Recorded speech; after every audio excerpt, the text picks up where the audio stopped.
한국과 미국의 문화적 차이를 겪으며 느끼는 미국인의 경험을 중심으로 이야기하고 있습니다. 한국에 처음 와서 낯설었던 문화와 시간이 지나면서 익숙해진 것들, 그리고 이로 인해 생긴 다양한 에피소드들이 소개되어 있습니다. 이러한 이야기들은 한국에 처음 오는 외국인들이 공감할 만한 내용으로 두 나라의 문화적 차이를 잘 보여줍니다. 미국인이 한국에서 문화 충격받은 4가지 이유. 1. 음식점에서 계산하는 방식. 첫 번째로 언급된 문화 차이는 음식점에서의 계산 방식입니다. 미국에서는 대부분의 레스토랑에서 식사를 마치고 난 후 손님이 테이블에서 직원에게 계산서를 요청합니다. 직원은 계산서를 테이블로 가져오고 손님은 그 자리에서 계산을 합니다. 특히 여러 명이 함께 식사할 때에는 계산서를 나눠서 각자 계산하는 경우도 흔합니다. 이러한 방식은 미국뿐만 아니라 많은 서양 국가에서도 일반적입니다. 하지만 한국에서는 음식점 입구에서 계산하는 것이 일반적입니다. 손님이 식사를 마치고 나갈 때 출입구 근처에 있는 카운터에서 계산을 합니다. 처음 한국에 온 미국인들은 이러한 방식에 익숙하지 않아서 종종 식사를 마치고 나갈 때 당황하거나 혼란스러워할 수 있습니다.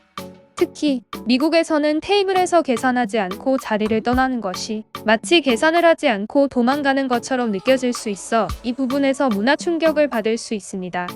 시간이 지나면서 미국인들도 한국에서의 이러한 계산 방식에 익숙해집니다. 오히려 자리에 앉아서 직원이 오길 기다릴 필요가 없고 식사를 마친 후 곧바로 계산할 수 있다는 점에서 더 편리하다고 느끼기도 합니다.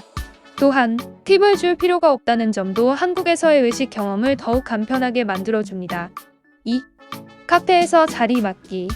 두 번째로는 카페에서 자리 맡기에 대한 이야기입니다. 한국에는 카페가 많고 많은 사람들이 이곳에서 시간을 보냅니다.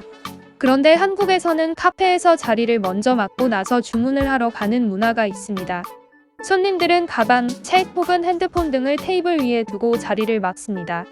한국에서는 대부분의 사람들이 이러한 방식이 안전하다고 생각하고 실제로도 소지품을 두고 자리를 맡아도 도난당하는 경우가 드뭅니다.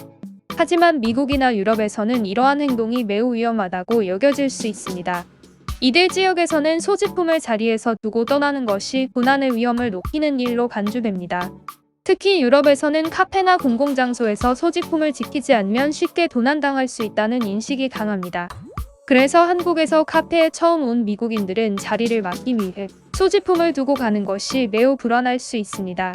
심지어 친구가 아무 일 없을 거라고 안심시켜도 실제로 그렇게 행동하는 것이 쉽지 않습니다. 이처럼 한국과 미국의 안전인식 차이는 단순히 문화적 차이뿐만 아니라 각 사회의 범죄율과 안전 수준에 대한 전반적인 인식에서도 비롯됩니다. 한국의 상대적으로 낮은 범죄율과 안전한 환경 덕분에 자리 맡기가 가능한 반면 미국이나 유럽에서는 이러한 행동이 권장되지 않으며 이는 두 지역 간의 문화적 차이를 명확히 보여줍니다. 3. 음식의 개념 차이. 다음으로 언급된 것은 음식의 개념 차이입니다. 한국에서는 고기를 메인 요리로 먹을 때 보통 쌀밥이나 된장찌개 같은 곁들임 음식들과 함께 먹는 것이 일반적입니다. 고기만 단독으로 먹는 것보다 여러 가지 반찬과 국을 함께 곁들여 먹는 것이 식사로 인식됩니다. 그래서 고깃집에 가면 고기 외에도 밥이나 찌개를 추가로 주문하는 경우가 많습니다. 반면 미국에서는 고기 자체가 메인 요리로 여겨지고 고기와 함께 감자나 빵을 곁들여 먹는 경우가 많습니다. 그래서 한국에서 고기를 먹을 때 밥과 찌개를 추가로 먹는 것을 보고 처음에는 당황하거나 많이 먹는다고 생각할 수 있습니다. 그러나 시간이 지나면서 한국식 식사 방식에 익숙해지고 오히려 고기와 함께 먹는 밥과 찌개의 조화로움을 알게 됩니다. 최근에는 미국에서도 한국식 바비큐가 인기를 끌고 있으며 고기와 함께 고추장, 쌈장, 된장찌개 등을 함께 먹는 방식이 유행하고 있습니다. 이는 한국의 음식 문화가 미국에서도 점점 더 받아들여지고 있다는 것을 보여줍니다. 4. 무단횡단에 대한 인식 차이. 무단횡단에 대한 인식도 한국과 미국 간의 흥미로운 차이점 중 하나입니다.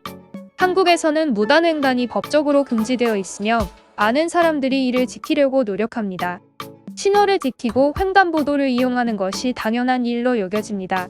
반면 미국에서는 상황에 따라 무단횡단이 더 관대하게 여겨지는 경우가 있습니다.